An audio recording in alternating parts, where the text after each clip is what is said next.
Okay, नमस्कार. तर आज आम्हाला पूर्ण एक वीक झालेला आहे बेंगलोरमध्ये राहून.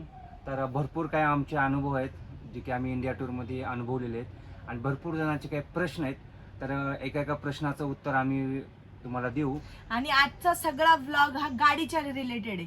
म्हणजे गाडीच्या रिलेटेड जेवढे पण क्वेश्चन्स होते सगळ्यांना पडलेले, त्या सगळ्यांची उत्तरं आम्ही ह्या पूर्ण व्हिडिओमध्ये देणार आहे.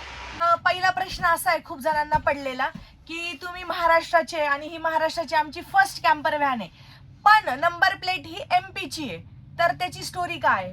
तर त्याची स्टोरी अशी आहे की आम्ही जेव्हा गाडी सर्च करायला सुरू केलं होतं तर पूर्ण भारतामध्ये आम्ही भरपूर ठिकाणी अहमदाबाद, भुज, भरपूर ठिकाणी प्रॅक्टिकली पाहिले, पण आम्हाला गाडी पसंत पडली ते इंदोरमध्ये. आणि ही इंदोरमधली गाडी आम्हाला 26 सीटर, त्यातल्या त्यात व्हाईट नंबर प्लेट, त्यामुळे ही गाडी आम्ही MP मधून खरेदी केलेली आहे. बस एवढंच की ट्रान्सफर केलेली नाही आहे. जर रिझन बी असं आहे, ट्रान्सफर करायचं रिझन असं होतं की आम्ही पूर्ण भारत फिरणार होतो, तर त्यासाठी काही गरजच नव्हती आम्हाला ट्रान्सफर करण्याची आणि व्हाईट नंबर प्लेट असल्यामुळे काही प्रॉब्लेमच नाही. तर दुसरा प्रश्न असा आहे खूप जणांचा की तुमच्या गाडीची मॉडेल कोणतं आहे, कंपनी कोणती आहे? तर गाडी आमचे फर्स्ट ट्रॅव्हलर 2016चं मॉडेल आहे, डिझेल T2 मॉडेल आहे. मागच्या साईडला 2 डबल टायर आहेत आणि दुसरं सांगायचं झालं तर ही 26 सीटर आहे आमची गाडी. आणि सगळ्यात महत्त्वाचं जे आम्हाला बेनिफिट पडलं इंडिया टूरमध्ये ते म्हणजे व्हाईट नंबर प्लेटचं. तर ही अशी आमची गाडी आहे. तर झालं असं की यांनी जेव्हा गाडी खरेदी केली MP मधून, पण ती आणायची होती महाराष्ट्रात आणि यांनी आजपर्यंत एवढी मोठी गाडी कधीच चालवली नव्हती. फक्त कारचा एक्सपिरियन्स होता यांना. तर हे अचानक म्हणजे त्याच दिवशी गाडी घेतली, खरेदी केली आणि त्याच दिवशी MP मधून महाराष्ट्रामध्ये ही गाडी आम्ही तळेगाव दाभाडेला एकटे घेऊन आले होते फर्स्ट टाइमच, जिथे की आम्ही रेंटने राहत होतो. आणि हा विचारही केला होता की गाडी कुठे लावायची. तर आम्हाला खरंच फार ॲप्रिशिएट करतो मी तळेगाव दाभाडेमधील आमच्या जैन हाऊसिंग सोसायटीला, ज्यांनी भरपूर सपोर्ट दिला आम्हाला. एवढी मोठी गाडी पार्किंगमध्ये लावणं, त्याचं मॉडिफिकेशन करणं, पूर्ण 1 वर्षापर्यंत चालल्यामुळं त्यांनी सगळ्यांनी खूप खूप आम्हाला सपोर्ट केलेला आहे. तर पहिली स्टेप आमचा होता की लेआउट तयार करणं, की गाडीमध्ये काय करायचं.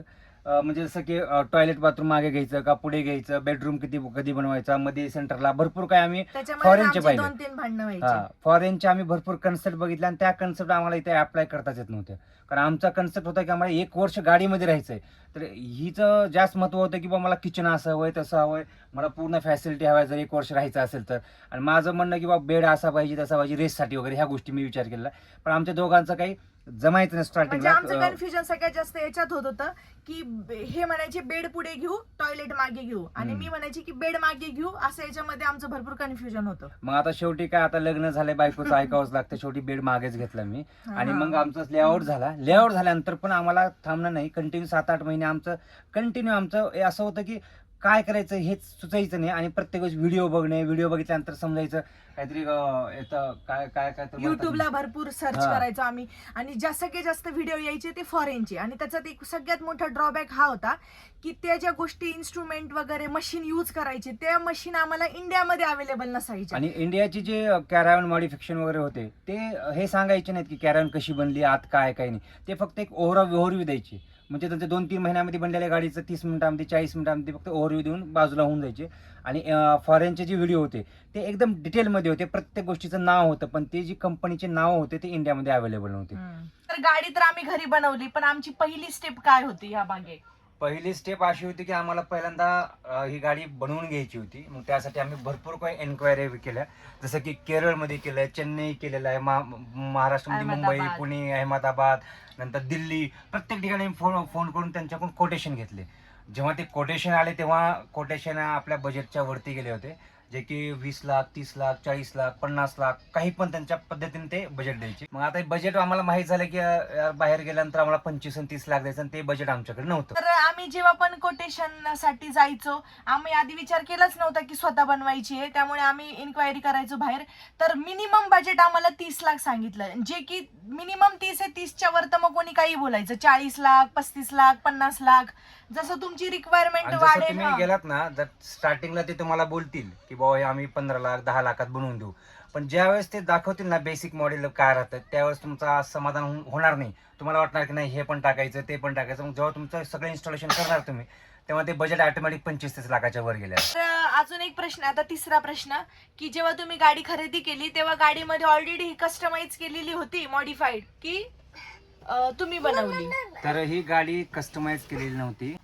तर ही गाडी पूर्ण नवीन तयार केलेली आहे. अगोदरचं जे काही इन्स्टॉल्ड होतं सगळ्या गोष्टी आम्ही रिमूव्ह केल्यानंतर पूर्ण नवीन गाडी बनलेली आहे.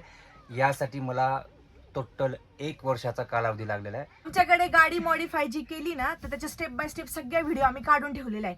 पण त्या व्हिडिओ आम्ही तेव्हाच पोस्ट करू, आम्हाला खूप साऱ्या रिक्वेस्ट आल्या. तर फक्त आम्ही पहिली स्टेप ही केली होती की सगळ्यात महत्वाचं गाडी ही असते, लोखंडाचा पत्रा असतो ना गाडीला, तर बाहेरचं जे टेम्परेचर जसं ऊन पडलं गाडी खूप गरम होणार, थंड असली तर खूपच थंड होणार.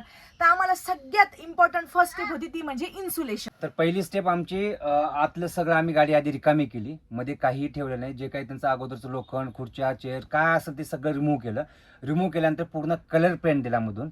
आणि कलर पेंट दिल्यानंतर पुन्हा केलं आम्ही इन्सुलेशनचं काम. इन्सुलेशनसाठी भरपूर व्हिडिओ पाहिले, त्यातल्या काही गोष्टी आम्हाला भेटल्या. एक 5-6 लेअरचं वेगवेगळ्या टाईपचं आम्ही इन्सुलेशन केलेलं आहे याच्यामध्ये.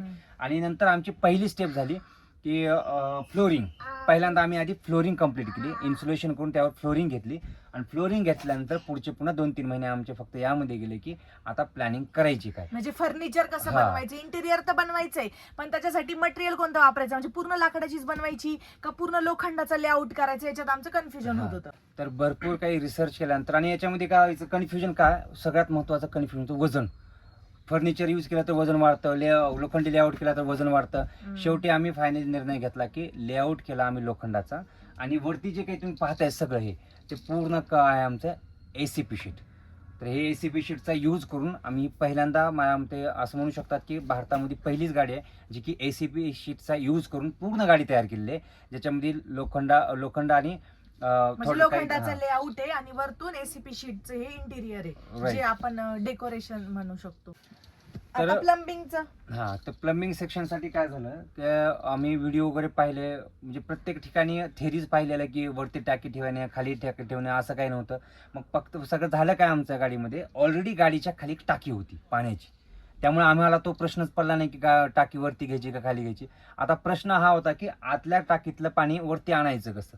तर याचे गाडीतलं पूर्ण पाईपलाईन जे आहे गाडीच्या खालून केलेले आहे आणि होल करून टॉयलेटमध्ये एक कनेक्शन घेतलेलं आहे आणि किचनमध्ये एक घेतलेलं आहे. हे 2 कनेक्शन घेतले, होल केला आणि कनेक्शन वरती घेतलं आणि खाली काय केलं आपण एक मोटर लावलेली आहे. त्या मोटरचं कनेक्शन वरती आहे, मोटर दाबलं की पाणी लगेच सुरू होतं, जे नळ चालू आहे त्या नळामध्ये पाणी येऊन जातं. आणि स्मार्ट मोटर आहे वाटतं ना. आणि सगळ्यात महत्वाचं खाली वॉटर टँकी असल्याचा एक फायदा हा आहे माझा की मी पूर्ण इंडिया टूर मध्ये कुठेही फिरलेलं आहे तर कुठेही मला पाणी सहज भेटलं, पाईप फक्त जोडायचं काम होतं. जर समजा हे टाकी वरती असते तर मला प्रत्येक वेळेस मोटर लावावी लागली असती आणि इनपुट तिकडून खेचावं लागलं असतं, म्हणजे इलेक्ट्रिसिटी पुन्हा त्याला लागेल, पुन्हा मोटर. आणि इथं आत काय झालेलं आता खाली ठेवल्यामुळे काय झालं, जेव्हा मला गरज आहे त्याच वेळेस मी इलेक्ट्रिक सेक्शन चालू करतो.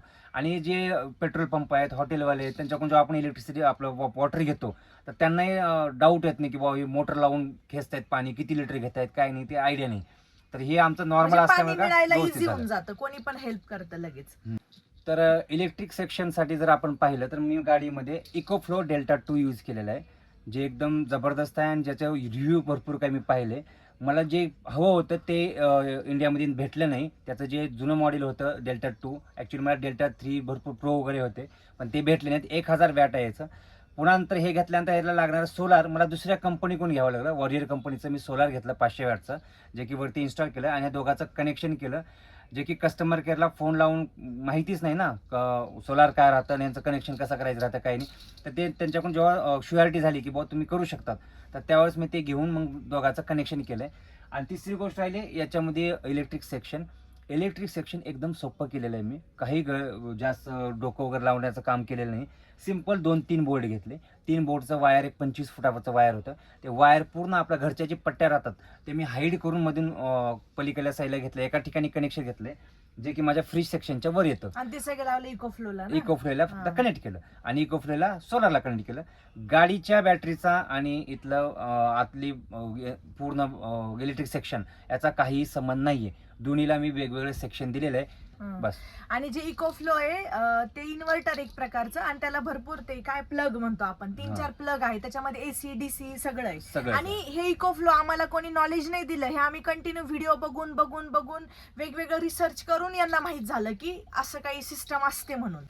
तर वरती सोलार आम्ही वॉरियरचं सोलार यूज केलेलं आहे, जे की फ्लेक्झिबल आहे, जे की पूर्ण असं टर्न वगैरे होऊ शकतं, काही म्हणजे कडक नाहीये. कारण आणि त्याचं, वेटचा वजन पण कमी आहे. करायचा होता. ते आम्हाला भेटलं होतं अमेझॉनवरती 20,000 रुपयाला. 500 वॅटचं आहे आणि आय थिंक ते 4 बाय 6 फुटाचं आहे. पण ते तर- खूप असं पातळ आहे, म्हणजे हा. सोलार अशी जाड जाड असतात ना वेटचे, हा. तर हे एकदम अशी पातळ शीट आहे हा, एकदम. एकदम वेट पण कमी आहे. हम्म. बस हे एक आम्ही कनेक्ट केलं आपल्या सोलार सोबत, आणि त्याचे एक पिन मिळतात. ते पिनाचं कनेक्शन आपण सोलारच्या दुकानात गेले की ते पिना भेटतात, आणि ते पिनाला कनेक्ट केले की आपलं सोलार चालू होऊन जातं. तर आता ह्या गाडीमध्ये यांनी जे जे केलं ते सांगितलं. काही गोष्टी 2-3 गोष्टी त्या फक्त आम्ही बाहेरून केलेल्या आहेत. तर त्यातली पहिली गोष्ट आहे ऑनिंग. ऑनिंग साठी काही मला बनवणं फार ऑनिंग मुश्किल म्हणजे आहे. जो आपला बाहेरचा बाहेरचा, टेंट बाहेर हा. येतो तो. तर ते आम्ही एकाकडून इन्स्टॉल करून घेतलं. तर ही गाडी आधी एसी होती, त्यामुळे ह्या ज्या विंडो होत्या ह्या पूर्ण क्लोज होत्या. मग आम्ही ना ह्या विंडो हे जे आहे ओपन क्लोजची सिस्टम, कारण आम्हाला नॅचरल हवा पण पाहिजे होती. आम्ही पूर्ण एसी आम्हाला वापरायचा नव्हता, त्यामुळे आम्ही हे काम बाहेरून केलं. त्यानंतर हे जे दिसतंय तुम्हाला, याला काय म्हणतात का? एक प्रकारे ब्लाइंड कर्टन्सच काम करत आहे. हे पूर्ण बंद केलं की पूर्ण अंधार होऊन जातो, आणि ही मॉस्किटो नेट हे आम्ही काम बाहेरून केलं.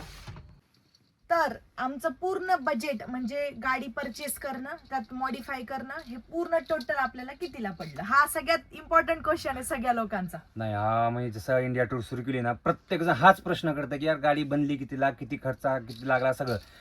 तर आमच्या गाडीचा पूर्ण खर्च आज आम्ही सांगतोय सगळ्यांना.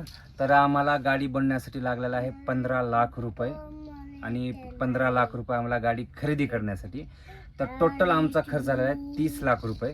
30 लाखामध्ये हे पूर्ण आमचं 1 वर्षाचं घर बनलेलं आहे. 1 RK घर, 1 RK घर, स्टुडिओ अपार्टमेंट म्हणू Studio शकतो. apartment. छोटस, पण 1 वर्ष तुम्ही आरामात या ठिकाणी राहू शकतात, अशा पद्धतीचं आहे. तर गाडी आमची एकदम स्पेशियस आहे, आणि सगळ्या ज्या वस्तू आहेत प्रॉपर, म्हणजे किचन आहे, असं नाही की उगीच किचन बनवलं आहे आणि तुम्हाला जेवणच बनवता येत नाही, खूपच अडचण होती, असं नाहीये. प्रॉपर किचन आहे, प्रॉपर टॉयलेट बाथरूम आहे, बेड खूप मोठा आहे, 6 बाय 6.5चा बेड आहे, म्हणजे झोपायचे काही टेन्शन नाहीये. आणि किचनचं जे आम्ही कप्पे बनवले याच्यामध्ये तर इतकं सामान मावतं की आपलं पूर्ण जे 1 महिन्याचं जेवढं पण राशन असतं, सगळ्या गोष्टी त्याच्यामध्ये सगळ्या बसून जातात. तर अजून काही क्वेश्चन असतील, आम्ही सगळ्या क्वेश्चन्सचा आन्सर देण्याचा प्रयत्न केला. अजून तुमचे काही प्रश्न असतील तर आम्हाला कमेंटमध्ये विचारा, आणि आम्ही परत एक व्हिडिओ बनवू. जे आम्हाला क्वेश्चन्स नवीन काही वाटलं त्याचं परत आम्ही उत्तर द्यायचा प्रयत्न करू. आणि हा व्हिडिओ आवडला असेल तर लाईक करा, फॉलो करा, सबस्क्राईब करा. अजून आम्ही असं नाही की बेंगलोरमध्ये आलोय म्हणजे आमचं संपलं. आम्ही इथून अजून एक्सप्लोर करणारे वेगवेगळे इथल्या जवळच्या प्लेसेस वगैरे. तर थँक्यू.